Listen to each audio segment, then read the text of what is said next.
Bonjour à tous et bienvenue sur ce nouveau webinaire Syndex. Je suis Julien Gournay et je suis accompagné de...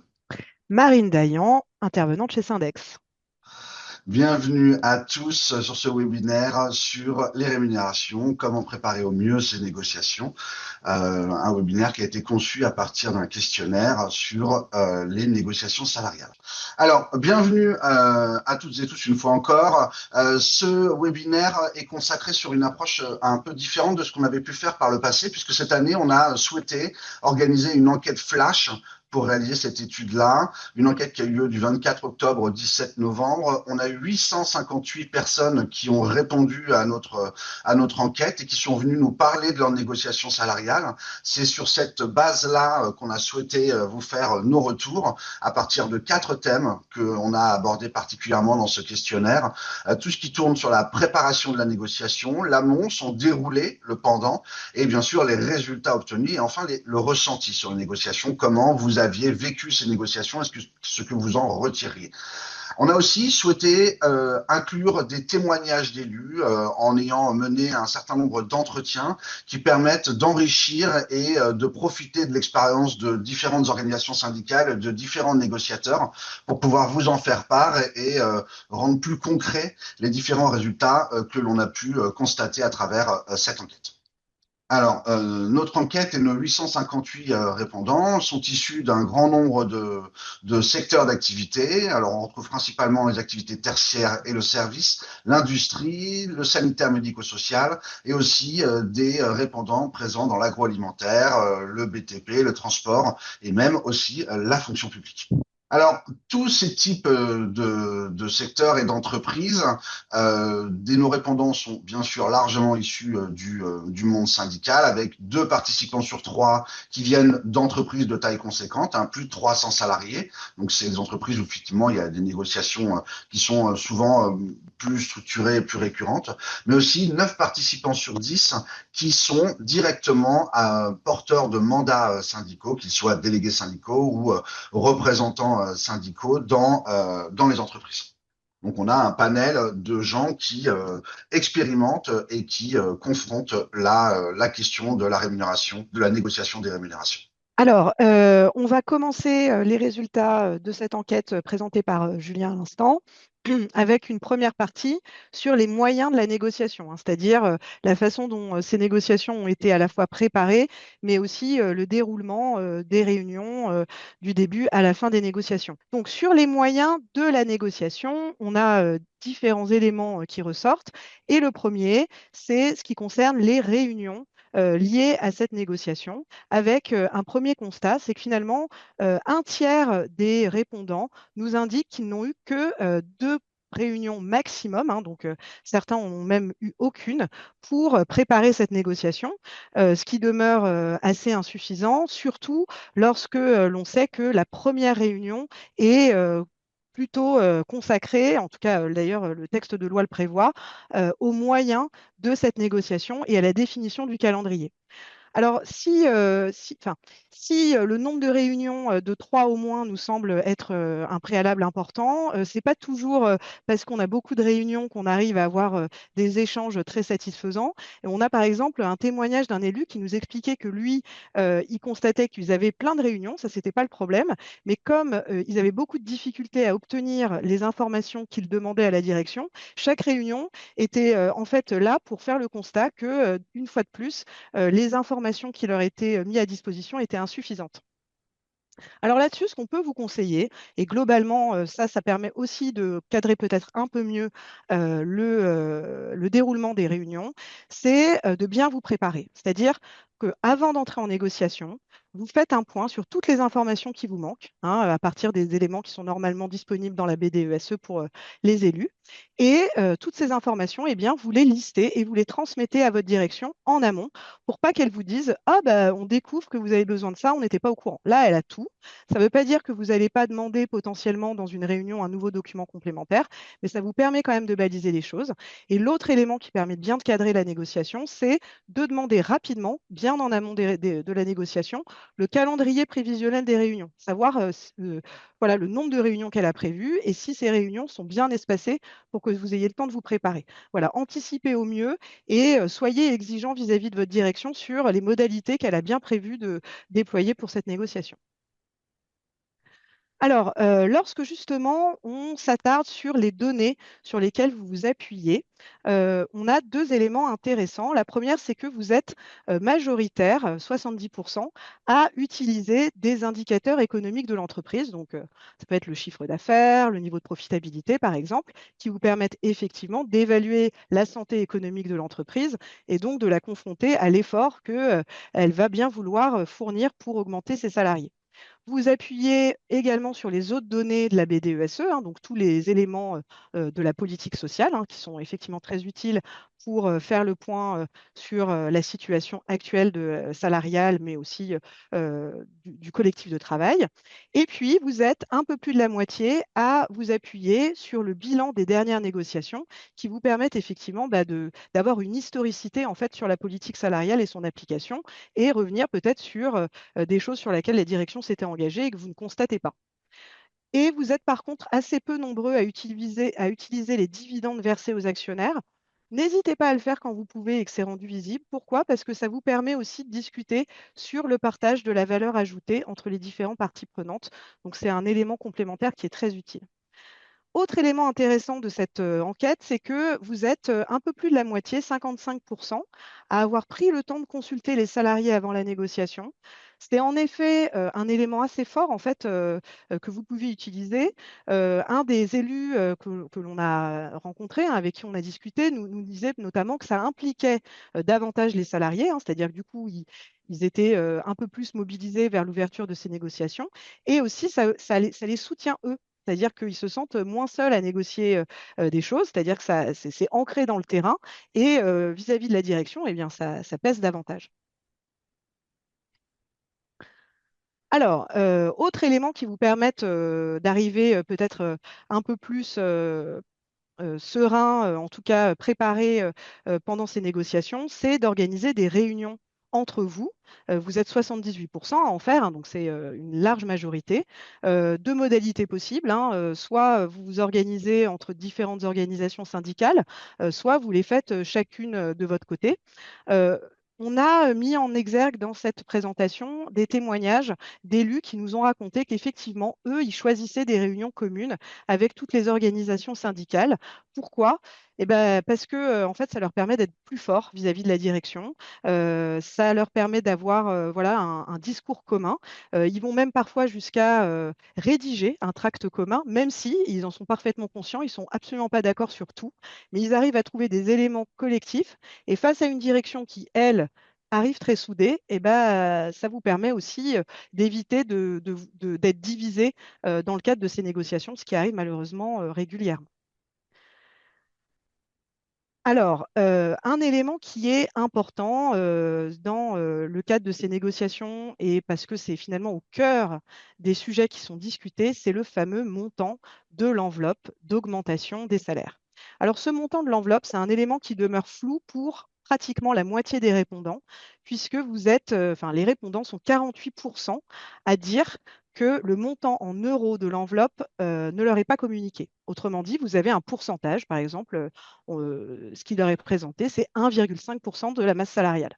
Sauf que ce 1,5%, s'il ne correspond pas à un montant en euros, vous ne pouvez pas savoir quel est l'effort réel consacré à ces augmentations, puisque 1,5%, ça peut être sur tout et n'importe quoi.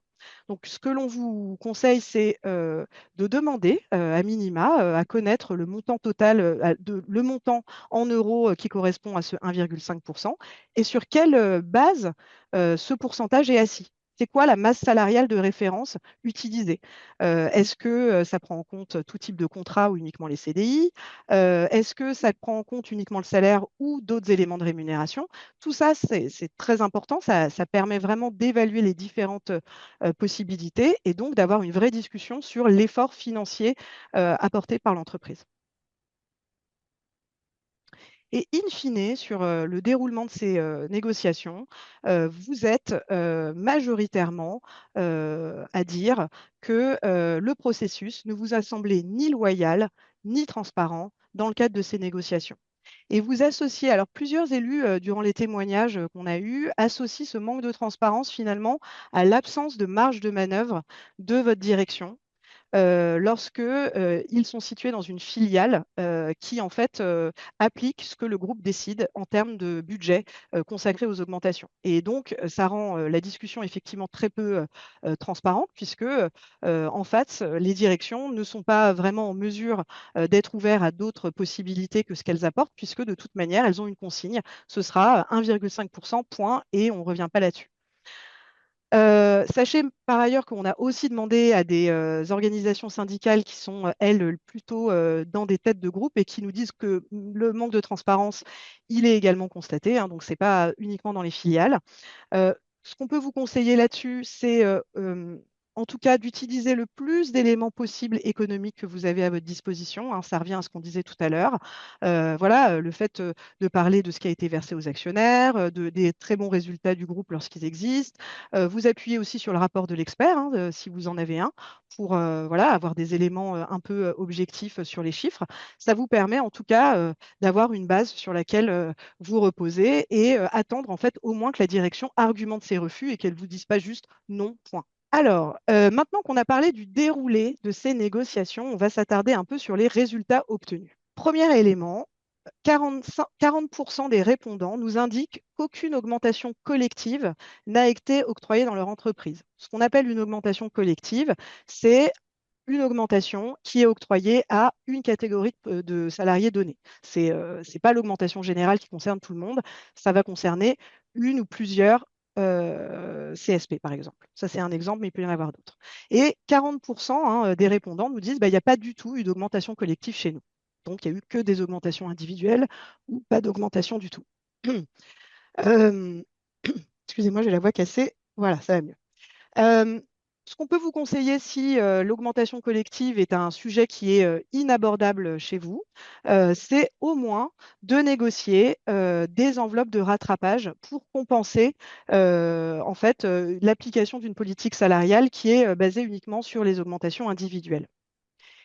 Et pour compléter, on a demandé également aux répondants comment est-ce que se pratiquaient les augmentations individuelles. Et là, ce que l'on constate, c'est que c'est une généralité pour la majorité d'entre vous. C'est-à-dire que les trois CSP, ouvriers, étam et cadres, perçoivent en majorité des augmentations individuelles. Donc, les augmentations individuelles, ça pose un certain nombre de problématiques, et notamment celui que, et ce n'est pas seulement nous qui le disons, c'est aussi les élus, que ça peut être un petit peu considéré comme étant une manière de récompenser un peu à la tête du client, si notamment il y a deux problématiques. Un, des écarts très importants d'octroi d'augmentation individuelle entre les maxi et les mini, et deux, une absence de transparence dans les critères d'augmentation individuelle. Donc, ce que l'on vous conseille, voilà, c'est d'essayer de cadrer le plus possible le processus d'augmentation individuelle, demander à la direction qu'elle soit transparente sur le sujet pour que voilà, ce dispositif ne soit pas vécu comme un facteur d'inégalité salariale. Près d'un répondant sur 6 pointe l'absence d'enveloppe d'augmentation. Ça, c'est aussi un des constats que l'on fait suite à cette enquête, hein. Donc, c'est quand même assez important, hein. Vous êtes 17,2% à nous dire que n'a été perçue ni augmentation individuelle ni augmentation générale. Et lorsqu'on regarde le taux d'augmentation, pour l'essentiel des répondants, ces taux d'augmentation sont en dessous des 3%, que ce soit pour les augmentations générales ou les augmentations individuelles. Par ailleurs, lorsqu'on vous demande si des mesures planchers ont été mises en place dans le cadre de ces négociations, vous êtes, selon les cas, entre 20, enfin, selon les CSP, il y a entre 20% et 11% des salariés qui ont bénéficié, enfin, des répondants qui nous disent qu'ils ont eu des mesures planchers. Euh, alors, les mesures planchers, nous, ce qu'on peut vous dire, c'est que clairement, c'est une manière pour les bas salaires de percevoir une mesure salariale sécuritaire pour préserver leur pouvoir d'achat. Et donc, c'est particulièrement impactant pour les plus bas salaires. N'hésitez pas d'ailleurs, quand vous voulez négocier des mesures planchers, à demander des simulations d'impact en fait, de vos propositions, parce qu'en fait, quand vous le faites, souvent, les négociateurs se rendent tous compte que ça représente assez peu dans la masse salariale et par contre, ça a beaucoup d'impact pour les salariés concernés. Alors, toujours sur les résultats de ces négociations, si on s'attarde un petit peu sur les éléments complémentaires de rémunération, on voit que certains dispositifs sont régulièrement utilisés. C'est le cas notamment du montant des tickets restaurants, de l'augmentation du montant des tickets restaurants ou les forfaits de mobilité durable. Vous avez aussi 12% des répondants qui nous disent que sont utilisés une revalorisation des primes conventionnelles. Et puis ensuite, d'autres types de dispositifs comme les indemnités kilométriques, la revalorisation de bonus ou encore des enveloppes spécifiques pour les nouveaux embauchés. Alors, toujours sur les autres éléments de rémunération, un focus particulier a été consacré à la prime de partage de la valeur, la PPV. Cette PPV, elle continue d'être octroyée, mais finalement seulement pour 18% des répondants, hein, donc c'est plutôt en baisse par rapport aux dernières années. Et parmi les salariés qui ont bénéficié d'une PPV, hein, vous avez donc une répartition par tranche de montant, et la majorité des salariés, hein, 39,4%, sont concernés par une PPV située entre 500 et 1000 euros. Alors sur cette PPV, nous, ce que l'on peut dire, c'est que pour rappel, elle est exonérée de cotisations sociales hein, pour les salaires inférieurs à 3 SMIC. Ces cotisations sociales habituelles, elles ne représentent pas un coût pour les salariés, mais une rémunération différée pour la protection sociale, pour financer la retraite, pour garantir un service public de qualité. Donc voilà, le fait qu'elle soit exonérée de cotisations sociales, ça a un certain nombre de désavantages. Par ailleurs, ces primes de partage de la valeur, elles ont été beaucoup utilisées, surtout depuis l'inflation importante de 2022 et 2023 pour compenser des augmentations salariales. Et le problème, c'est que ce n'est pas un élément de rémunération pérenne. Donc, on a plutôt tendance à vous dire que attention à ces primes qui sont toujours les solutions pour ne pas augmenter les salariés, parce que ça n'a pas du tout les mêmes effets sur le pouvoir d'achat à long terme.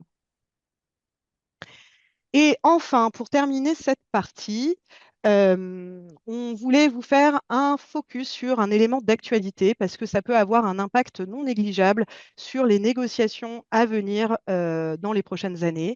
C'est la directive sur la transparence des rémunérations, directive européenne pour favoriser l'égalité professionnelle entre les femmes et les hommes et qui devrait être traduite en droit des États membres à partir de juin 2026. Donc, c'est une directive qui prévoit l'accès à des informations sur le niveau de rémunération individuelle, mais aussi moyen et médian par catégorie de travailleurs qui accomplissent le même travail de valeur égale au sein de l'entreprise.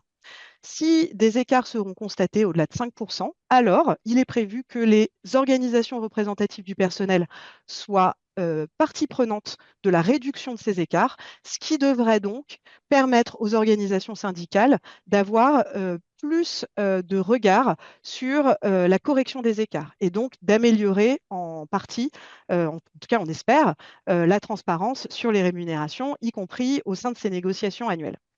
Ce droit, en plus d'accéder aux données sur la politique salariale, ça ne va pas concerner seulement les salaires de base, ça va concerner potentiellement d'autres éléments de rémunération, même s'ils devront être précisés. Et ça aussi, c'est intéressant puisque c'est un sujet, la rémunération variable, qui est encore peu négocié. Et les directions qui considèrent souvent que en fait, c'est leur affaire, que c'est leur manière de récompenser les salariés et que les organisations syndicales n'ont pas à en connaître.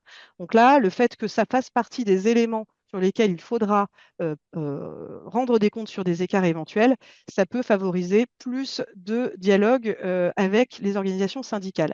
Et comme il faudrait un webinaire entier pour consacrer ce sujet, et qu'on ne va pas le faire, vous avez un QR code sur cette planche qui vous permet de télécharger la fiche pratique Syndex où vous avez beaucoup d'éléments à date sur l'application de cette directive et qu'on vous conseille de télécharger si vous voulez en savoir plus. Alors, le sujet suivant sur lequel on s'est penché, c'était véritablement de voir et de comprendre comment vous aviez ressenti et vécu ces négociations, comment ça s'était passé et ce que vous en retiriez, en tout cas ce que nos répondants en retiraient dans le cadre de leurs échanges, que ce soit sur évidemment la phase de préparation et d'organisation de la négociation, mais aussi sur les résultats et sur tous les éléments qui l'accompagnent. Alors, le premier constat est un constat quand même assez frappant et majeur et qui, on va essayer de l'expliquer à la suite de cette présentation, c'est d'abord un niveau global d'insatisfaction quant au déroulé et aux résultats de la négociation qui est très important, avec 66% des répondants qui se jugent insatisfaits ou très insatisfaits de leur négociation. C'est quand même symptomatique, hein. Il n'y a qu'une moyenne de 2 sur 5 à la négociation en termes d'évaluation du niveau de satisfaction. On voit bien qu'il y a un certain nombre de problématiques qui se posent dans ces négociations qui amènent les négociateurs à ne pas se satisfaire du résultat ou du déroulé ou de l'organisation. Alors, si on essaye de creuser, d'essayer de comprendre pourquoi c'est un tel niveau, d'abord, on peut faire un premier constat, un premier parallèle, c'est que la mise en place de réunions préparatoires à la négociation est un élément qui va contribuer à la satisfaction des négociateurs, des répondants. On le voit, par exemple, quand vous regardez les gens qui sont sur le graphique à gauche, globalement insatisfaits de leur négociation. Ils ne sont que 58% à avoir organisé des réunions préparatoires, alors que pour ceux qui s'estiment globalement satisfaits, voire très satisfaits de leur négociation, on monte à 80%. Donc la mise en place de réunions préparatoires, ça contribue à la satisfaction, mais parce que ça contribue à une meilleure définition des objectifs et donc à une possible meilleure atteinte de ceux-ci et donc de facto à se satisfaire plus fortement du résultat final. C'est pas le seul sujet qui pèse sur le niveau de satisfaction. Vous avez aussi la contribution des salariés à travers leur consultation. On voit aussi que, même si c'est peut-être un peu moins probant, page précédente s'il te plaît, c'est peut-être un peu moins probant que sur le mise en place de réunions préparatoires, le fait d'avoir consulté les salariés contribue aussi à la satisfaction puisqu'il permet, et c'est ce que disait Marine aussi, d'intégrer les travailleurs dans le processus qui se joue et de donner plus de sens aussi à la négociation, quel qu'en soit d'ailleurs le résultat. Alors nous là-dessus, on est assez clair, hein, il faut pas du tout hésiter à organiser des temps d'échange avec les salariés. D'une part, ça va vous permettre de faire connaître et vous faire connaître votre action syndicale. On sait qu'il y a un enjeu de visibilité sur l'action des représentants du travailleur. Donner de la légitimité à vos demandes puisqu'elles vont intégrer des attentes des travailleurs et aussi peser sur les négociations puisque vous serez plus à même de légitimer et justifier vos demandes. Alors, avoir suffisamment de réunions, ça aussi, c'est un élément qui contribue fortement à la satisfaction des répondants à notre enquête. Et ça, on le voit assez bien. Le fait de n'avoir eu qu'une seule réunion amène à des niveaux d'insatisfaction qui sont très élevés. Donc, on voit bien que c'est clairement insuffisant pour mener une négociation de ce type-là. Et plus on monte dans le nombre de réunions, plus le niveau de satisfaction s'élève, puisque de facto, hein, on a plus de temps d'échange, plus de temps pour construire des revendications, construire les arguments qui les justifient, et puis pour pouvoir influer sur le déroulé global de la négociation. Alors ça, c'est aussi ressorti très fortement des échanges qu'on a pu avoir avec les élus qu'on a interviewés. Vous avez des élus qui nous expliquaient que la première réunion, elle est consacrée à la réception des documents, l'information, comme l'expliquait Marine tout à l'heure, et que c'est là-dessus qu'ils peuvent ensuite s'appuyer pour construire des propositions qui peuvent exposer à la deuxième réunion, poser leurs propres principes, comme ici dans notre exemple, le fait qu'il n'y ait pas d'augmentation individuelle, c'était une revendication, et enfin pouvoir continuer à argumenter sur ces sujets à travers la troisième réunion, voire plus si nécessaire. Donc, Pensez bien à la première réunion à faire vos demandes d'informations avant de rentrer dans le dur du sujet et prévoir suffisamment de réunions pardon, pour pouvoir exposer aussi l'ensemble de vos revendications. C'est aussi un des sujets. Parfois, avec pas insuffisamment de réunions, on n'a pas le temps de tout poser sur la table. Avoir suffisamment de réunions, ça veut dire avoir suffisamment de temps pour construire les arguments, poser des revendications et échanger sur ces dernières. Et ça, c'est vraiment un enjeu, surtout si on souhaite mobiliser les travailleurs pour rentrer dans le jeu de la négociation, c'est-à-dire aussi mettre en place des éléments qui vont peser sur et influer sur les décisions que pourrait prendre l'employeur. Alors, les revendications, c'est un des constats importants qui sort de notre enquête, c'est que les revendications, elles ne sont pas suffisamment prises en compte par les employeurs. Pour 85% des gens qui se jugent insatisfaits, c'est bien en lien direct avec le fait que leurs revendications ne sont pas prises en compte. Bon, même quand le niveau de satisfaction est plus élevé, vous n'avez pas des résultats qui sont excellents, mais qui sont quand même nettement supérieurs. On voit qu'il y a une meilleure prise en compte des revendications et que ça contribue largement à la satisfaction globale des négociateurs. Alors là aussi, hein, l'enquête et les entretiens accréditent ce qu'on observe dans les analyses statistiques. Pour les politiques salariales, un des élus nous expliquait, ils n'ont pas signé d'accord depuis 2 ans, ils ont des problèmes budgétaires, ce qui fait qu'il y a des difficultés à prendre leurs revendications parce qu'il y a peu de marge de manœuvre prétendue par l'employeur. Il y a peu d'argumentation, peu de justifications qui sont données à ça, donc il y a vraiment un enjeu d'être capable aussi d'argumenter, de contre-argumenter et d'exiger des réponses claires au refus de l'employeur. Et enfin, on retrouve le même problème que celui qu'exposait Marine tout à l'heure, c'est-à-dire il y a beaucoup de choses qui sont bloquées au niveau du groupe ou dans les holdings et qui donnent peu de marge de manœuvre et donc peu de capacité à prendre en compte les revendications au niveau plus local. C'est vrai, il arrive que la personne qui est en face de vous dans les négociations, ce soit pas le bon interlocuteur. Elle a, ou en tout cas, elle prétend avoir peu ou voire aucune marge de manœuvre pour négocier véritablement avec vous.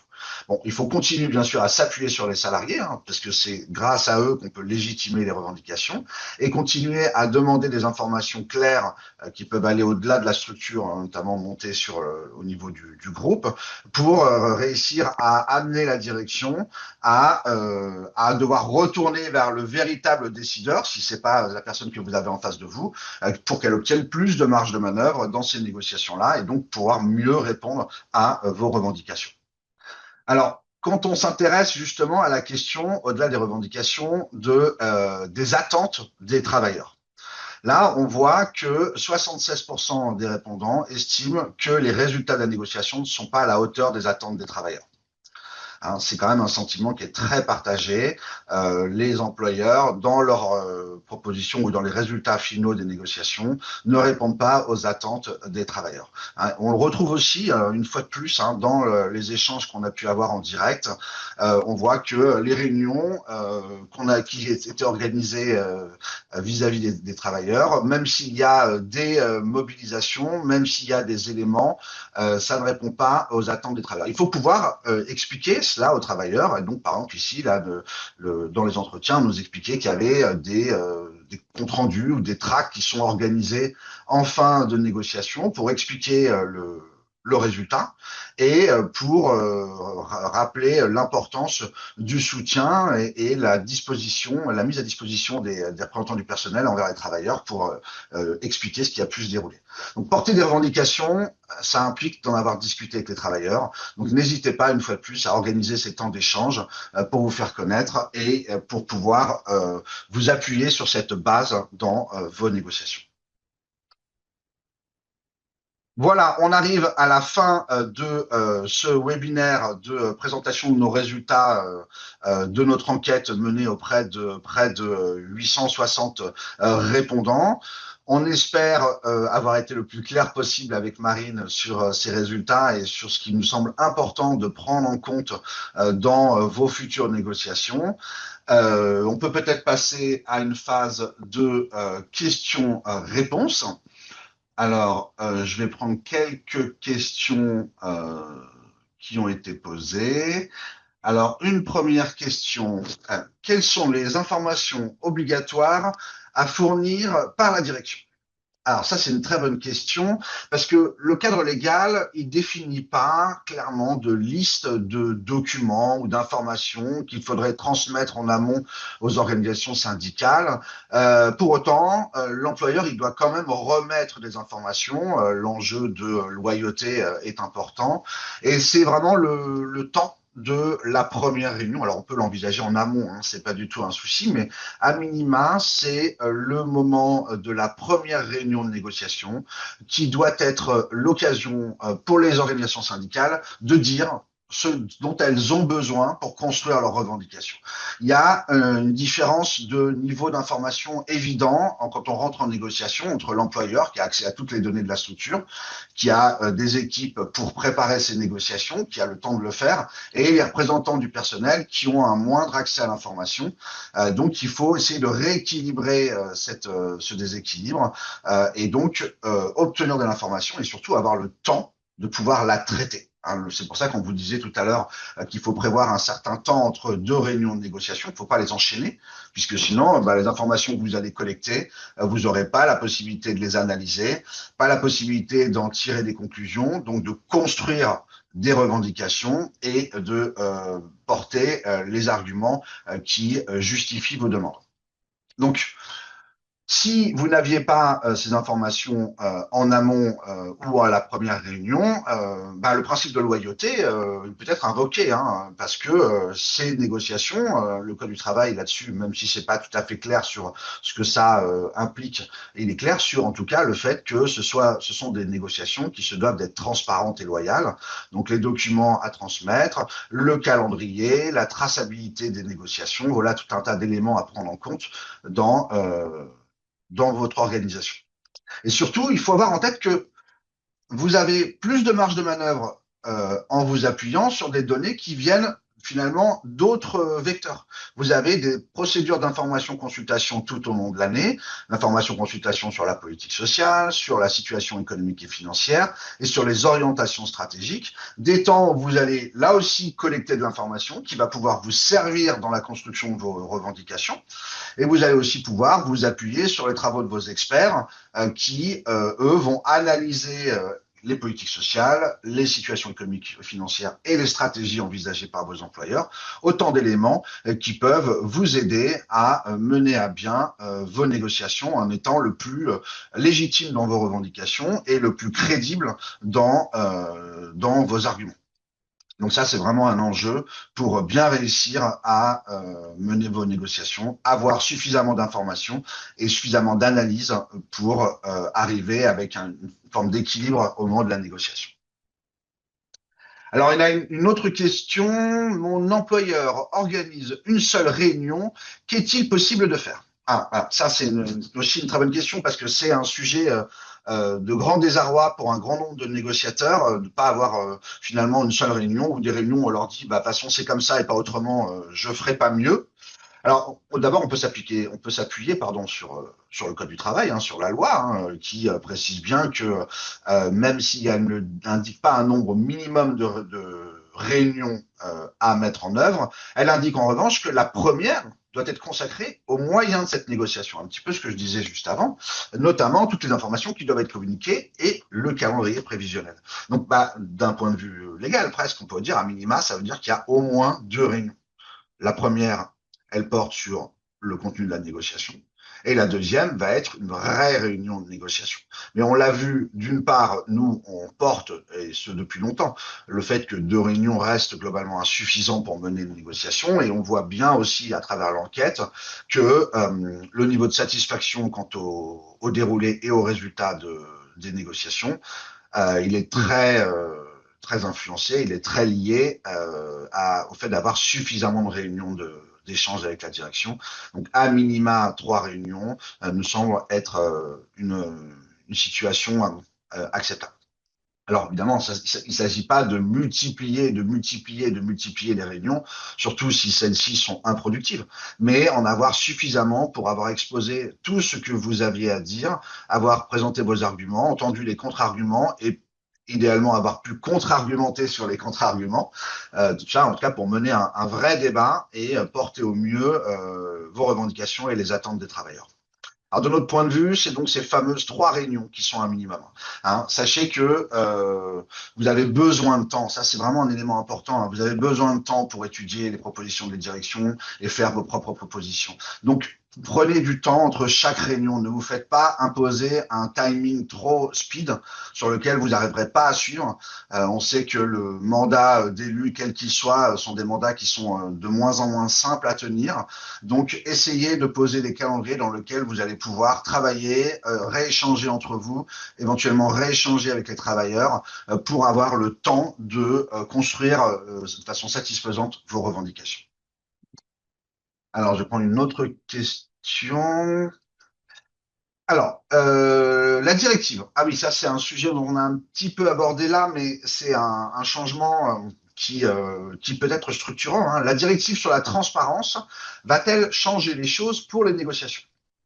Alors, j'ai envie de répondre oui, sur le principe. Hein. D'abord, on peut peut-être commencer par reprendre un peu ce que dit la loi sur ce sujet-là. Le principe de base et principe fondamental, c'est à travail de valeur égale, salaire égal. Hein. Pour faire simple, ça veut dire que c'est pas parce qu'on fait pas le même travail que on ne doit pas toucher la même rémunération. C'est vraiment un enjeu d'évaluer la valeur du travail qui permet d'identifier le salaire qui convient. Donc la directive là-dessus, elle précise tout un tas d'éléments qui permettent de prendre en compte ce principe, notamment la question de la comparaison de la valeur du travail qui doit être objectivée. Hein, il suffit pas simplement de dire c'est pas la même chose ou c'est la même chose, il faut l'objectiver. Et là, on peut s'appuyer sur des critères de comparaison.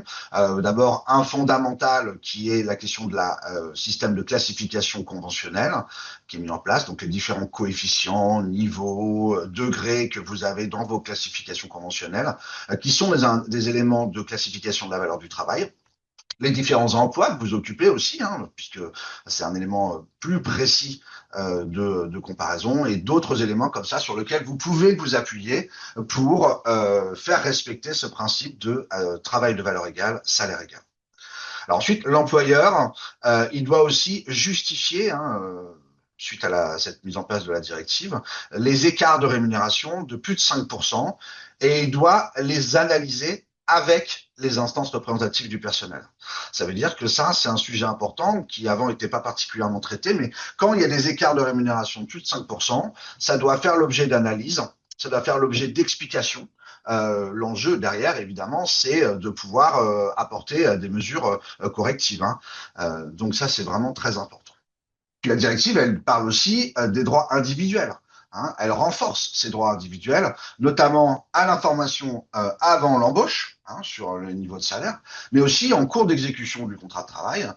Donc ça, c'est des éléments aussi qui peuvent changer les négociations, puisque d'une part, ça donne de la visibilité à l'ensemble des travailleurs sur ces questions-là et donc potentiellement sur leurs attentes et donc sur vos revendications et sur leur pertinence. Donc vous voyez, c'est encore un élément qui fait pencher la balance vers un oui, une influence sur les futures négociations.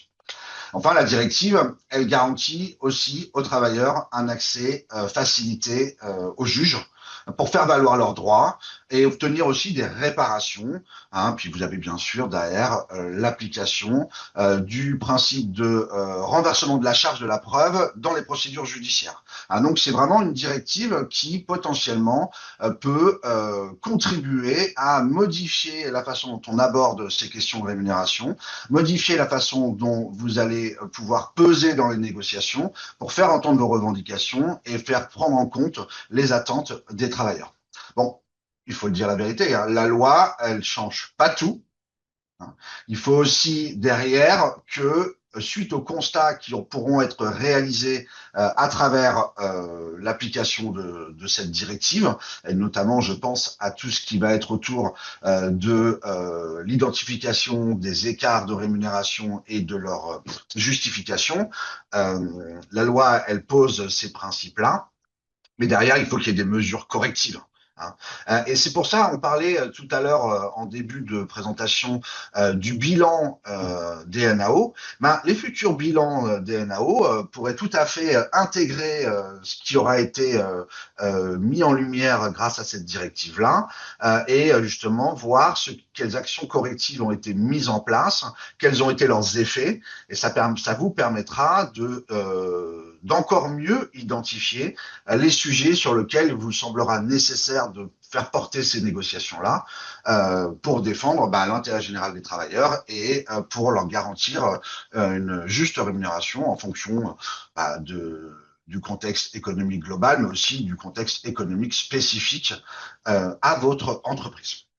Donc voilà, donc une directive qui va, sur le principe, probablement contribuer à modifier un certain nombre de choses, mais dont il faudra aussi être, ça c'est un peu le rôle des représentants du personnel, hein, c'est d'être garant de la bonne application de cette directive, de se saisir des éléments qu'elle vous donne pour construire vos revendications et pour pouvoir derrière réussir à mener vos négociations. Alors, je vois qu'il nous reste encore un petit peu de temps, donc on veut peut-être encore prendre quelques questions. Alors, le calendrier est établi par la direction ou par le DS ou conjointement. Alors, le calendrier, il faut qu'il soit négocié dès la première réunion. Ah, bien sûr, on peut toujours le faire en amont, hein, c'est pas le sujet, mais à la première réunion, il faut que vous ayez connaissance du calendrier des négociations, c'est prévu par le cadre légal, hein, par le Code du travail, ainsi que les moyens, à quel endroit vont avoir lieu les réunions, quelles informations vont être données, bien sûr, combien de réunions on va pouvoir organiser dans ce cadre-là. Donc ça, c'est quelque chose qui se négocie aussi, en fait, hein. Donc, il faut vraiment avoir cette discussion avec la direction. Il n'est pas, évidemment, pas possible pour le DS d'imposer son nombre de réunions, mais il n'est pas de la même manière, pas possible pour l'employeur de dire ce sera une, deux ou trois. Alors bien sûr, dans la vraie vie, quand la direction refuse de faire des réunions supplémentaires et qu'elle en a déjà fait une, deux ou trois, on a tout à fait conscience que c'est compliqué. Il ne faut pas hésiter, en fait, qui ne tente rien n'a rien dans ce genre de négociation. Donc, il ne faut pas hésiter à demander des réunions supplémentaires. On a vu d'ailleurs dans les entretiens des élus qui expliquaient qu'en fait, tant que ils n'avaient pas clos les sujets, quand ils n'avaient pas épuisé tous les éléments à discuter, ils continuaient à mettre en œuvre des réunions de négociation. Alors, allez, est-ce qu'on a le temps de prendre une dernière question? Oui, on a un petit peu de temps. On peut prendre encore une ou deux questions. Alors, du coup, une question là qui va peut-être intéresser ceux qui ont une pénurie de représentation syndicale, parce que c'est un vrai sujet aussi, hein. Comment peut-on organiser des NAO sans avoir d'élus syndiqués dans le CSE? Alors, ça, c'est un vrai sujet pour beaucoup d'entreprises, hein. Ces négociations obligatoires, effectivement, elles ne concernent que les entreprises où il y a une ou plusieurs sections syndicales, organisations syndicales qui sont représentatives, c'est-à-dire qu'elles ont contribué, participé aux élections des représentants du personnel. Mais ça ne veut pas dire que c'est pas parce qu'il n'y a pas de délégués syndicaux que vous pouvez pas demander l'ouverture de ces négociations-là et essayer d'obtenir avec votre employeur des améliorations, des augmentations de salaire, hein. Ça, même si l'employeur, in fine, il n'a pas d'obligation légale à y répondre, mais là, il va falloir du coup jouer sur d'autres cordes, comme les attentes des travailleurs, la question de garantir un climat social de qualité dans la structure, pour pouvoir réussir à le faire venir à la table de discussion. Mais évidemment, le cadre n'est pas prévu pour ça, mais il ne l'interdit pas non plus.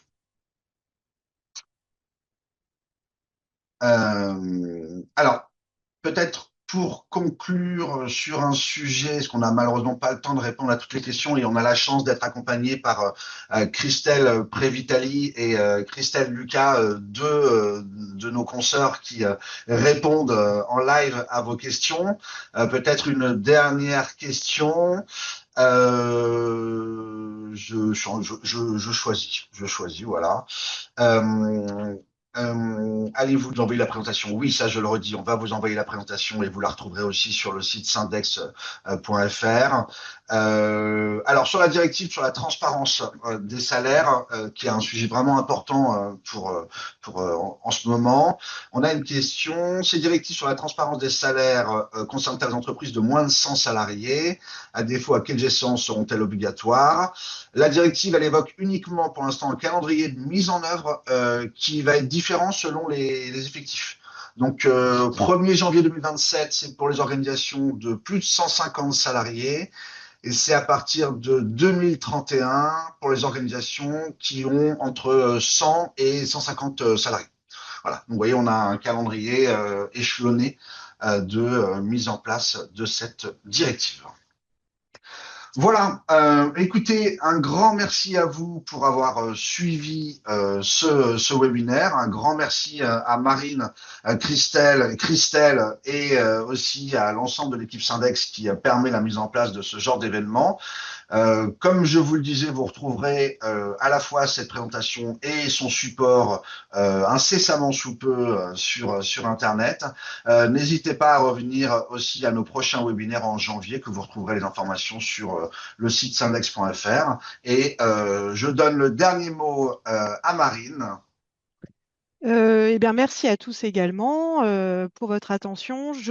Normalement, je partage à nouveau nos contacts si jamais vous avez des questions complémentaires.